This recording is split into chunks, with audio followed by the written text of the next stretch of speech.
ఈ సంవత్సరం అయినా మా రాతల్ని మార్చమ్మా. బిడ్డా, ఎందుకు దిగులుగా ఉన్నావు? నేను నీ అమ్మను, ఆదిశక్తిని. ఈ లోకాన్ని సృష్టించడానికి, రక్షించడానికి, చెడును నాశనం చేయడానికి సృష్టించబడిన అవతారమే నేను. భగభగ వెలుగుతూ పుర్రెలను ధరించే భయంకరమైన రూపం, నిప్పులు కక్కే అగ్నిచూపులతో రాక్షసుల్నే కాదు, అంధకారం, మాయ, చెడు శక్తులు అన్నింటినీ నాశనం చేయగలిగే కాలరాత్రిని. పవిత్ర శాంతి రూపం కలిగిన మహాగౌరిని నేనే. చివరికి ఆ పరమశివుడే నా శక్తిని సాధించడానికి అర్ధనారీశ్వరుడిగా మారారు.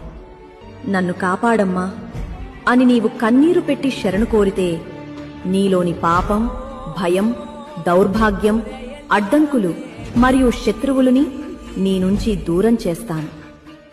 నీ అమ్మగా, దుర్గా మాతగా చెప్తున్నాను, నువ్వు నా బిడ్డవి. నిన్ను గెలిపించే బాధ్యత నాది.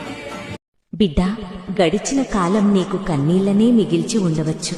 కానీ గుర్తుంచుకో, నీ ఓర్పుకు ప్రతిఫలంగా నా అనుగ్రహంతో అష్టైశ్వర్యాలతో నిన్ను దీవించడానికి ఈ అమ్మ